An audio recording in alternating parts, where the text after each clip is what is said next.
உங்கள் வாய்ஸ் நண்பர்கள் அனைவருக்கும் வணக்கம். சேனலை சப்ஸ்கிரைப் பண்ணாதவங்க சப்ஸ்கிரைப் பண்ணுங்கள், சேனலுக்கு ஆதரவு கொடுங்க. இப்போ ஹாலிவுட் வட்டாரத்தில் பரபரப்பாக ஓடிக்கிருக்கிறது என்னன்னா சூப்பர் ஸ்டார் ரஜினிகாந்த் படம் தான். ஏன்னா அடுத்தடுத்து அவருடைய படங்கள் ஒரு பரபரப்பை ஏற்படுத்தியிருக்குன்னு தான் சொல்லணும். ட்ரெய்லரில் ஆரம்பித்து இன்றைக்கி ட்ரெய்லர் செகண்ட் பார்ட் டீசர் அதாவது அனௌன்ஸ் டீசர் வெளியிட போகிறாங்க. இது வரைக்கும் இன்றைக்கி பார்த்திங்கன்னா ஹாலிவுட் வட்டாரத்தில் ஒரு பரபரப்பை ஏற்படுத்தின்னு தான் சொல்லணும்.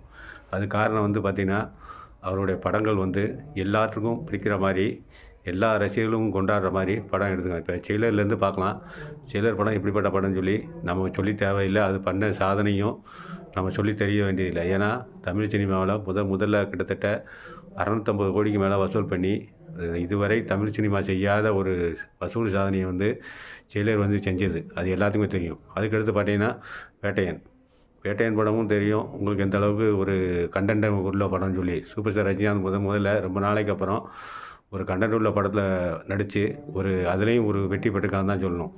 ஏன்னா இந்த வேட்டையன் படம் வரும்போது இயற்கை மழையின் காரணமாக இயற்கை மழை ஒரு குறுக்கீடு செஞ்சாலும் கூட அதுவும் கூட கிட்டத்தட்ட ஒரு 450 கோடிக்கு மேலே வசூல் பண்ணியிருக்குன்னு சொல்கிறாங்க. அந்த இது அடங்கிறதுக்குள்ளே பார்த்தீங்கன்னா அடுத்து கூலி பார்த்தீங்கன்னா இன்றைக்கி பெரிய பிரமிப்பை ஏற்படுத்தியிருக்கு.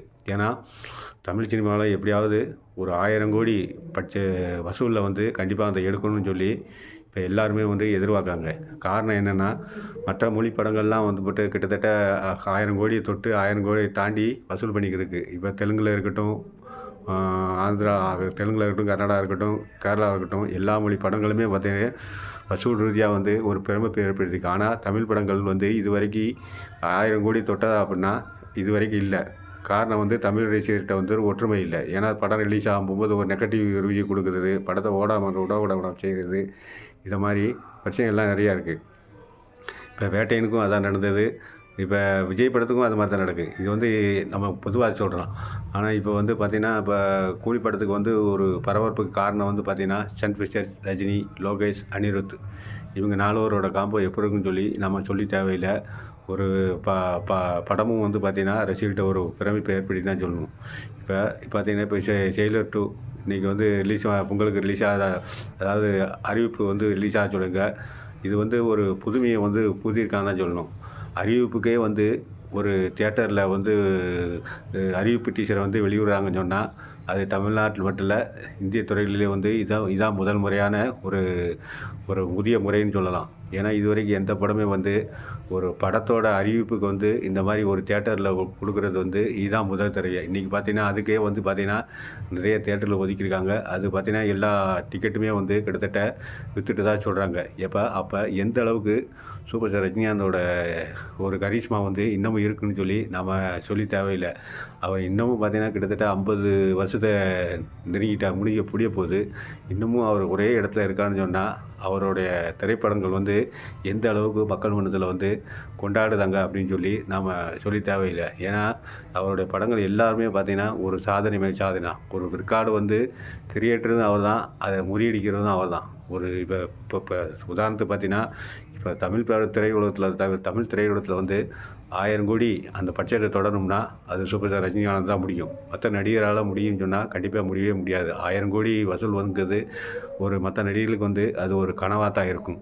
சூப்பர் ஸ்டார் ரஜினிகாந்தால் முடியும். ஏன்னா அவர் இந்தியா ஃபுல்லாக தெரிஞ்ச நடிகர், மட்டும் இல்லாமல் உலகம் ஃபுல்லாமே அவர் ஒரு தெரிந்த நடிகர். அப்படிங்கும்போது எல்லார்ட்டையும் ரீச் ஆகும்போது கண்டிப்பாக அதை எடுக்க முடியும். இப்போ இதுக்கு முன்னால் பார்த்தீங்கன்னா 2.0 படம் எடுத்தாங்க. கிட்டத்தட்ட அது ஒரு 750 கோடியை தொட்டிருக்கு. கிட்டத்தட்ட அதில் பாலிவுட்டில் உள்ள அக்ஷய்குமார் எல்லாம் இருந்ததுனாலும் கூட 750 கோடி தொட்டிருக்கு. அதுவும் கூட அதே போல் தான் இப்போ கிட்டத்தட்ட அதே 2.0 படம் கூட ஒரு 4-5-6 வருஷம் ஆனதுனால 850 கோடி இப்போ உள்ள ரேஞ்சுக்கு கண்டிப்பாக இந்த கூலி படம் கண்டிப்பாக 1000 கோடியை தொடங்குறதுல சந்தேகம் இல்லை. இப்போ ட்ரெய்லர் 2 பார்த்தீங்கன்னா பெரிய எதிர்பார்ப்புக்கு கேட்டுக்கிட்டு இருக்குது. சன் பிக்சர்ஸ் ஏற்கனவே இப்போ கூலி எடுத்துக்கிட்டு இருக்காங்க. இந்த சூழ்நிலையில் ட்ரெய்லர் 2 ஏன் விட்றாங்கன்னு சொன்னால் அது அவங்களோட தொழில் யுத்தின்னு தான் சொல்லணும்.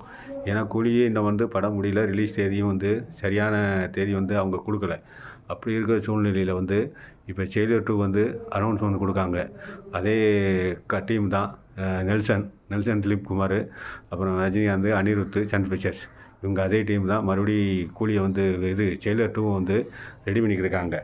அப்படிங்கும்போது இன்றைக்கி அந்த படம் வந்து அப்போ கண்டிப்பாக ஜெயிலரையும் தாண்டி வேறு லெவலில் இருக்குங்கிறதுல எந்த ஆச்சரியமும் கிடையாது. அதுவே இன்றைக்கி பார்த்தீங்கன்னா ஜெயிலர் 2 அறிவிப்பே பார்த்தீங்கன்னா இன்றைக்கி பார்த்தீங்கன்னா பெரிய பிரமிப்பை ஏற்படுத்தியிருக்கு. ஹாலிவுட் வட்டாரத்தில் ஒரு பெரிய பரபரப்பை ஏற்படுத்தின்னு தான் சொல்லணும். ஏன்னா ரஜினிகாந்த் வந்து இன்றைக்கி பார்த்தீங்கன்னா அடுத்தடுத்த படத்தில் வந்து கமிட் ஆகிக்கிட்டே இருக்கார். எல்லாரும் சொன்னால் இந்த ஒரு படம் தான் கடைசி, இந்த ஒரு படம் தான் கடைசின்னு சொல்லி சொன்னாலும் கூட அவரோட படங்கள் அடுத்தடுத்த படங்கள் வந்து கமிட் ஆகிட்டு இருக்காரு அப்படிங்கிற ஒரு எடுத்துக்காட்டு தான் இந்த ஜெயிலர் 2வோட அறிவிப்பு. தலைவர் 169, 70, 71, 72ன்னு வரிசையாக வந்து அவரோட லிஸ்ட்டு நீண்டுக்கிட்டே போகுது. அதனால் வந்து அவருக்கு வந்து ஓய்வே கிடையாது.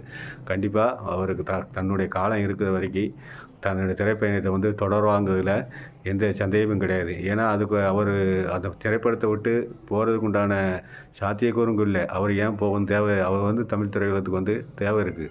ரசிகர்கள் வந்து அவரை வந்து இன்னமும் கொண்டாடிக்கிட்டு இருக்காங்க. அதுக்கு எடுத்துக்காட்டு தான் இப்போ பார்த்தீங்கன்னா சமீப கால படங்கள் வந்து இன்னும் இல்லாத இடத்த விட வசூலில் வந்து அவருக்கு சக்கப்போடு போடுது. இளம் நடிகர்கள் வந்து யாருமே கூட இன்னும் அவருடைய சாதனைகளை வந்து முறியடிக்க முடியல. காரணம் அவருக்கு இருக்கிற ஃபேன் பேஸு, தமிழகத்தில் இருக்கிற அவருடைய தாய்மார்களுடைய சப்போர்ட்டு, அதெல்லாம் நம்மளே பார்க்குறோம், கண்கூடாக பார்க்குறோம். ஓப்பனிங்கில் எந்த அளவுக்கு அவருடைய திரைப்படங்களை வந்து கொண்டாடி தீர்க்குறாங்கன்னு சொல்லி நாமளே பார்க்குறோம். ஆட்டம் பாட்டம் கொண்டாட்டம் சொல்லி விஜய், அஜித் அவங்க படத்துக்கும் மேலே இவருடைய படங்கள் வந்து கொண்டாடப்படுது. அதனால தான் வந்து இன்னமும் வந்து தமிழ் திரையுலகத்தில் வந்து அவர் வந்து அடுத்தடுத்த படங்களில் வந்து நடிச்சுக்கிட்டு ஒவ்வொரு படத்துக்கும் பார்த்தீங்கன்னா ஒவ்வொரு டெவலப்மெண்ட்னே சொல்லலாம். ஒவ்வொரு படத்துக்கு படம் வந்து அவருடைய ஹை லெவல் மார்க்கெட் வந்து ஏறிக்கிட்டு தான் இருக்குது. இடையில் வந்து சில காரணங்களில் வந்து தொய்வுபட்டாங்க கூட, இந்த மாதிரி தர்பார் அண்ணாத்தையில் வந்து தொய்வுபட்டாங்க கூட, அது இப்போ சமீப காலத்தில் வந்து அதை சரி செஞ்சு இந்த படம் தன்னுடைய படங்களை வந்து வேறு லெவலுக்கு கொண்டு போயிட்டு தான் சொல்லணும். இப்போ ஜெயிலரே எடுத்துக்கிட்டாலும் கூட தமிழ் திரையுலகத்தில் அதுதான் அதிகபட்ச வசூல், கிட்டத்தட்ட 650 கோடி. அதையெல்லாம் தாண்டி இன்றைக்கி பார்த்தீங்கன்னா கூலி வந்து அதையெல்லாம் தாண்டி 1000 கோடிக்கு வந்து டார்கெட் வச்சுருக்கா சொல்கிறாங்க. கண்டிப்பாக அந்த சாதனையை வந்து கண்டிப்பாக கூலி வந்து முறியடிக்கும். அந்த கூலியோட சாதனையை ஜெயிலர் 2 வந்து வேறு லெவலுக்கு கொண்டு போகுங்கிறதுல எந்த மாற்று கருத்தும் கிடையாது. இந்த ரஜினிகாந்தோட திரைப்பயணத்தை சரி, இவரோட படங்களும் சரி, அவரோட படங்கள் எந்த மாதிரி தாக்கத்தை ஏற்படுத்துங்கிறத பார்த்து கமெண்ட் பாக்ஸில் சொல்லுங்கள். நன்றி, வணக்கம்.